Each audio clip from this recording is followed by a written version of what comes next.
Hello दोस्तों, इस video में आपको क्लास 12 के फाइनल एग्जाम का डिसोल्यूशन ऑफ द फर्म का एक और क्वेश्चन सॉल्व करके बताने वाला हूँ।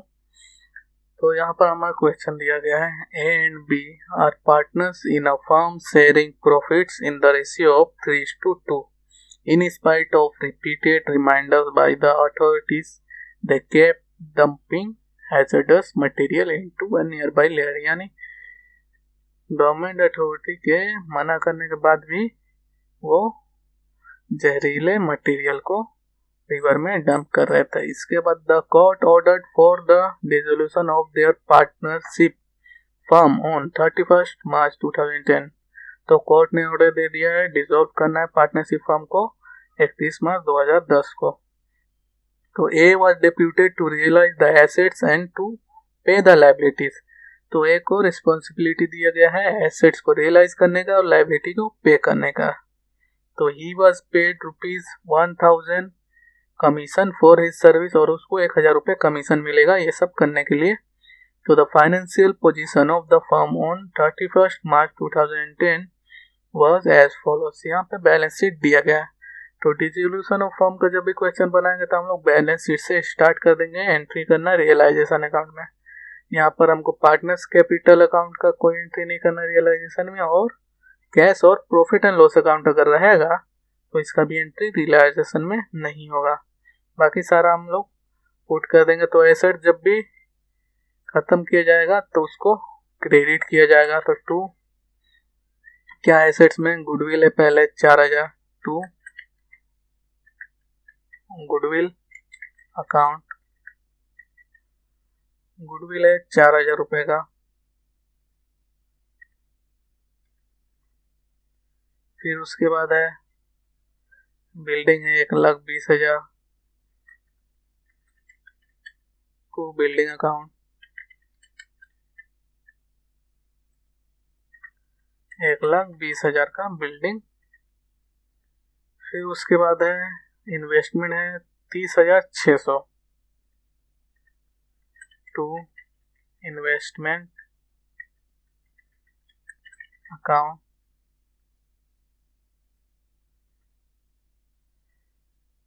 30,600। फिर उसके बाद क्या है डेटस है 34,000। डेटस जब भी दिया जाएगा तो प्रोविजन घटाने से पहले जो वैल्यू रहेगा डेटस का वही हमको पुट करना है। तो टू डेटस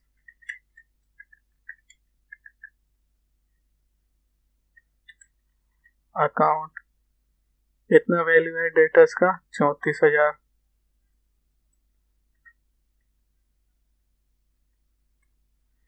इसके बाद प्रोविजन फॉर बैड डेप्ट है 4,000 रुपये। तो प्रोविजन को हम लोग डेबिट करेंगे बाय प्रोविजन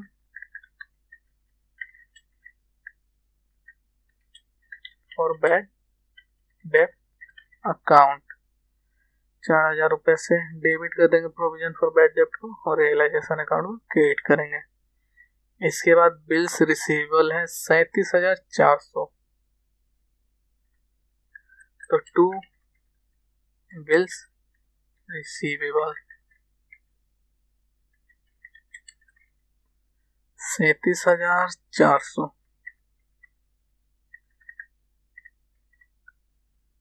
इसके बाद है कैश है प्रॉफिट एंड लॉस अकाउंट है, इसका एंट्री नहीं होगा रियलाइजेशन में अभी। उसके बाद है कैपिटल है लायबिलिटी साइड में, इसका एंट्री नहीं होगा। एस वाइफ्स लोन, एक वाइफ का लोन है 40,000 रुपये। तो रियलाइजेशन के क्रेडिट साइड में एंट्री करेंगे by A's wife's loan account 40,000 रुपये का लोन है। अब इसके बाद है बीज लोन अकाउंट, बी का भी लोन है 24,000 रुपये बाय बीज लोन अकाउंट 24,000। उसके बाद है इन्वेस्टमेंट फ्लक्चुएशन फंड है 8,000 रुपये का। तो by investment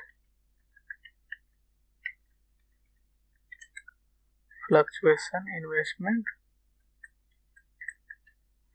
fluctuation fund account 8,000 रुपये।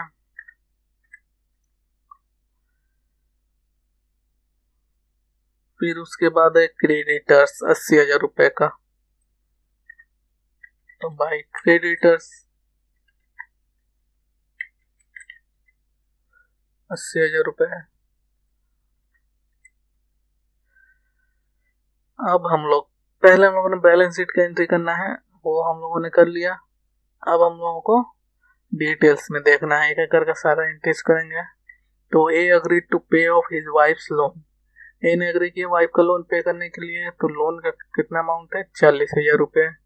तो ये जब कोई लाइबिलिटी लेगा, कोई पार्टनर पे करेगा, तो उसका कैपिटल अकाउंट को क्रेडिट करना पड़ेगा टू एस कैपिटल अकाउंट 40,000 रुपये। फिर उसके बाद डेटर्स रियलाइज्ड ₹24,000 रुपये में डेटर्स रियलाइज हो गया, बिल्डिंग रियलाइज हुआ है फिर यहाँ पर, और बिल्स रिसीवेबल भी रियलाइज हुआ है। तो एक ही बार हम लोग कर लेते हैं। तो बाई कैश अकाउंट रियलाइज होगा यानी सेल हो जाएगा, तो कैश का हमारा वैल्यू बढ़ेगा। बाई कैश अकाउंट नीचे लिखेंगे बिल्डिंग, उसके बाद है डेटर्स, फिर है बिल्स रिसीवेबल।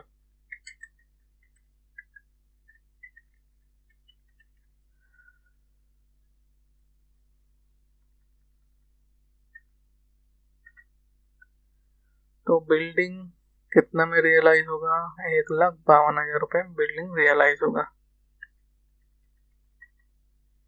फिर उसके बाद डेटा से रियलाइज हो रहा है 24,000। फिर उसके बाद bills receivable were settled at a loss of ₹1,400। तो बिल्स रिसीवेबल लॉस में सेटल होगा 1,400 का। तो 37,400 वैल्यू है, 1,400 घटाएंगे 36,000 होगा।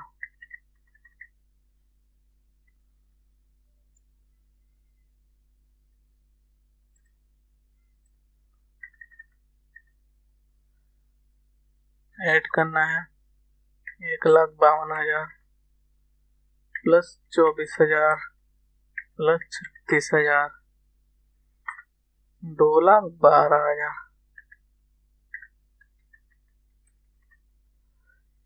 अब इसके बाद क्या है? डेटर्स रियलाइज हो चुका है। B took away all investments at ₹27,000। B ने सारा इन्वेस्टमेंट ले लिया है। तो कोई एसेट्स लेगा अगर कोई पार्टनर, तो उसका कैपिटल अकाउंट को डेबिट करेंगे बाई बीस कैपिटल अकाउंट। कितना में ले रहा है इन्वेस्टमेंट? 27,000 रुपये में। फिर उसके बाद बिल्डिंग रियलाइज हो चुका है। Creditors way payable after 2 months, they were paid immediately at 10% discount. 10% discount में क्रेडिटर्स को पे किया जा रहा है। तो 80,000 रुपये क्रेडिटर्स है, 10% डिस्काउंट यानी 72,000, 8,000 रुपये डिस्काउंट हुआ। तो 80,000 में से 8 घटाएंगे तो 72,000 होगा।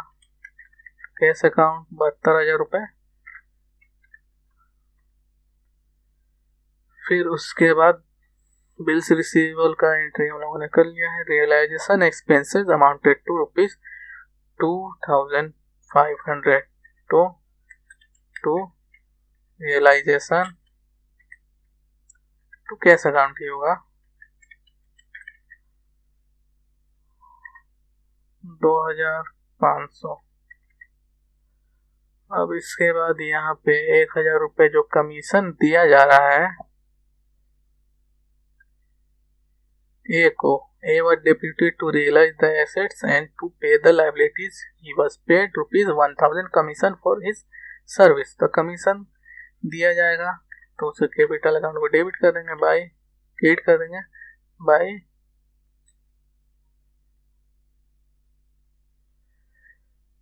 कैपिटल अकाउंट को तो हम लोग क्रेडिट करना पड़ेगा, डेबिट नहीं करेंगे। तो एस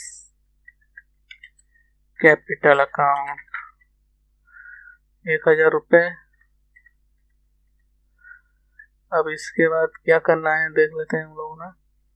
तो लोन का हो गया, डेटर्स वाला हो गया, इन्वेस्टमेंट खत्म हो गया, बिल्डिंग हो गया, फिर क्रेडिटर्स का भी कर लिया हम लोगों ने, बिल्स रिसीवेबल हो चुका है, रियलाइजेशन वो भी हो चुका है।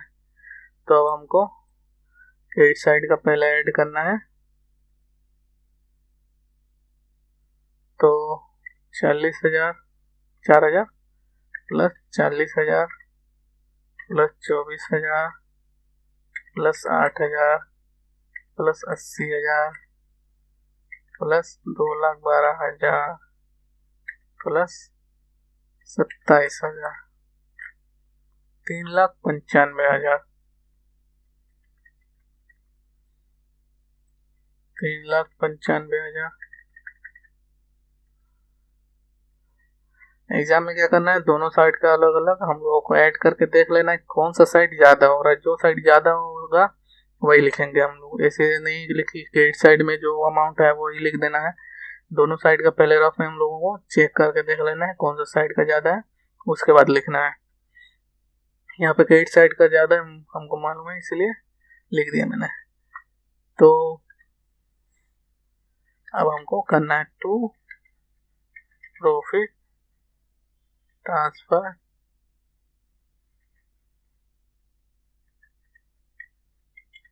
To capital.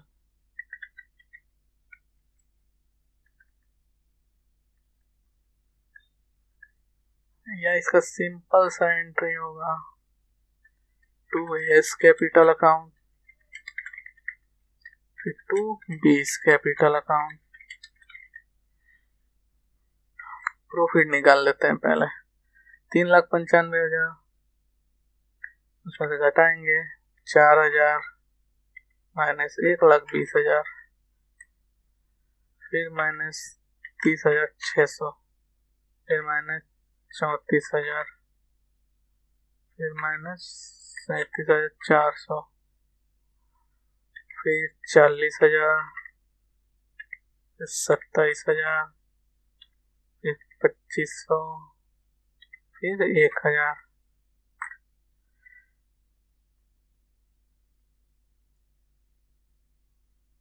यहाँ पे तो 72,000 का था, उसको मैंने 27,000 लिखा, इसीलिए प्रॉब्लम। फिर से करेंगे 3,95,000 माइनस 4,000 माइनस 1,20,000 माइनस 30,600, फिर माइनस 34,000 माइनस 37,400, फिर 40,000, फिर उसके बाद 72,000, फिर उसके बाद 2,500, फिर 1,000, 53,500, 53,500।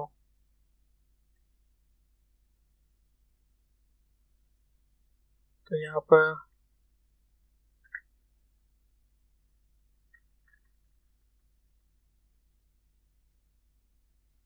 एक कैपिटल में कितना जाएगा, रेशियो हमारा है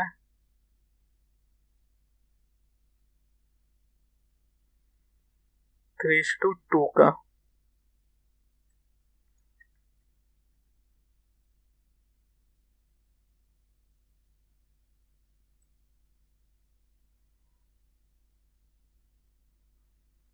तिरपन 500 डिवाइड 5 इंटू 3, 32,101 आया। बी का कितना आएगा तो माइनस कर देंगे 53,500,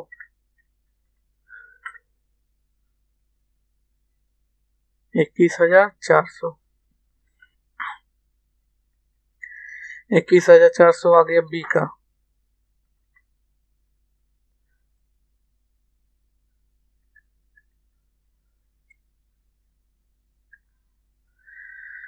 अब हम लोगों को पार्टनर्स कैपिटल अकाउंट बनाना है। तो पार्टनर्स कैपिटल अकाउंट में पहले बाय बैलेंस बीडी, कितना है बैलेंस, तो 42,000 दोनों का सेम है, 42,000 फिर 42,000। इसके बाद क्या करना है, तो जो कैपिटल अकाउंट का है एंट्री, सारा एंट्री करेंगे हम लोग टू एस कैपिटल अकाउंट। तो क्रेडिट साइड में रहेगा बाय रियलाइजेशन अकाउंट 40,000 रुपए, बाय रियलाइजेशन अकाउंट 40,000। फिर उसके बाद है कैपिटल अकाउंट में एंट्री है 1,000 का to A's capital account by A's capital account 1,000 रुपए। फिर उसके बाद है ए और बी का कैपिटल अकाउंट में 32,100 का और बी का 21,400।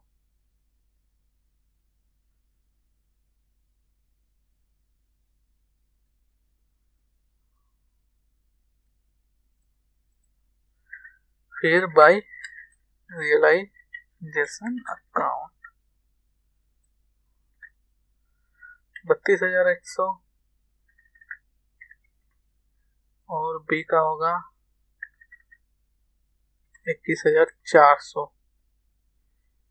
फिर क्रेडिट साइड में देख लेते हैं हम लोग, तो क्रेडिट साइड में 20 कैपिटल अकाउंट है 27,000 से बी का कैपिटल घटेगा टू रियलाइजेशन अकाउंट 27,000। इसके बाद देख लेते हैं और कुछ है कि नहीं, सिर्फ बी का कैपिटल अकाउंट का एंट्री है और कुछ नहीं है। अब बैलेंस कर लेंगे, क्रेडिट साइड ही ज्यादा है तो होगा हमारे यहाँ पे प्रॉफिट एंड लॉस अकाउंट हम लोगों ने छोड़ दिया। प्रॉफिट एंड लॉस अकाउंट 8,000 रुपए। तो एसेट साइड में जब भी प्रॉफिट एंड लॉस अकाउंट रहेगा इसका मतलब लॉस है, तो profit and loss account 8,000 divide by 5 into 3, तो ए का 4,800, बी का कितना होगा माइनस 8,000, 3,200।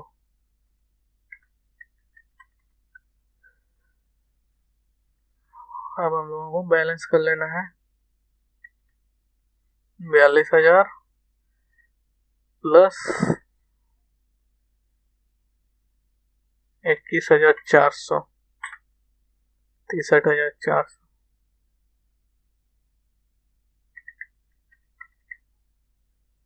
फिर उसके बाद ए का कितना आएगा 42,000 plus 40,000 plus 1,000 plus 32,100,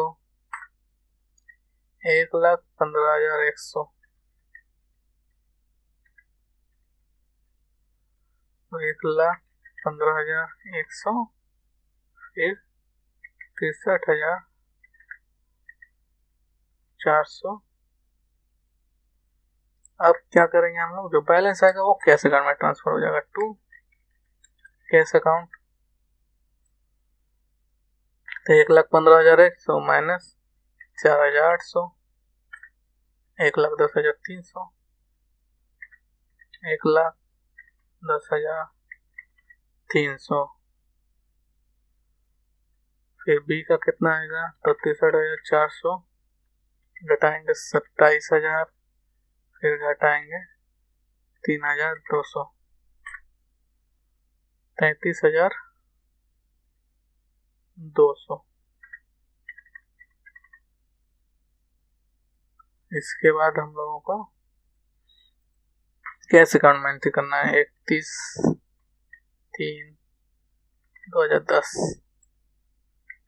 by S capital account 1,10,300 फिर बाई 20 कैपिटल अकाउंट 33,200। कैश का बैलेंस कितना था बैलेंस शीट में, तो 6,000 था। तो 31/3/2010 टू बैलेंस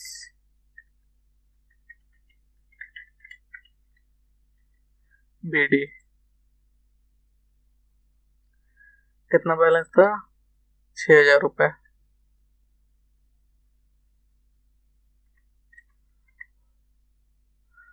अब जो रियलाइजेशन अकाउंट में है वो सारा कैश का एंट्री करेंगे।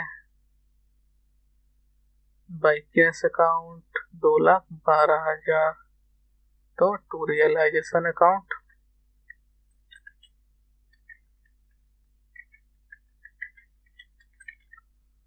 2,12,000।